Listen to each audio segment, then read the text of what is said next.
শুল্ক আরোপের হুমকি ব্যবহার করে বিশ্বের বিভিন্ন অঞ্চলে 8টি যুদ্ধ বন্ধ করতে পেরেছেন, এমন দাবি করছেন যুক্তরাষ্ট্রের প্রেসিডেন্ট ডোনাল্ড ট্রাম্প।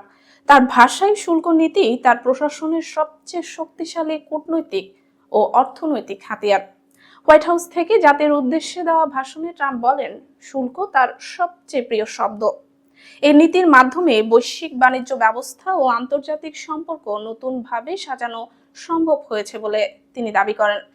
ভাষণে ট্রাম্প আরো বলেন, দ্বিতীয় মেয়াদে দায়িত্ব নেওয়ার পর যুক্তরাষ্ট্রে একজনও অবৈধ অভিবাসী প্রবেশ করতে পারেনি। তার মতে অনেকে এটিকে অসম্ভব বললেও তার প্রশাসন তা বাস্তবে পরিণত করেছে।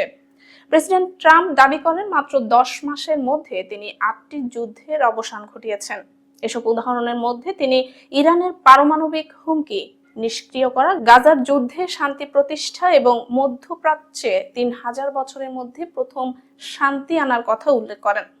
তিনি বলেন, যুক্তরাষ্ট্রের হারানো শক্তি পুনরুদ্ধারে তার প্রশাসন সফল হয়েছে এবং এর পেছনে শুল্ক নীতির গুরুত্বপূর্ণ ভূমিকা রয়েছে।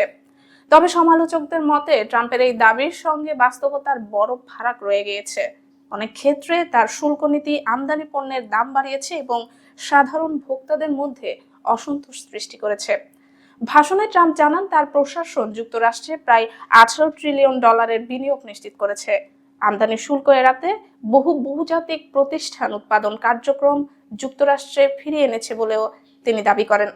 কৃত্রিম বুদ্ধিমত্তা ও অটোমোবাইল শিল্পে নজিরবিহীন অগ্রগতি হয়েছে বলে তার বক্তব্য। অভিবাসন ইস্যুতে সাবেক প্রেসিডেন্ট জো বাইডেনের সমালোচনা করে ট্রাম্প বলেন, সীমান্ত বন্ধ করতে নতুন কোনো আইন প্রয়োজন হয়নি।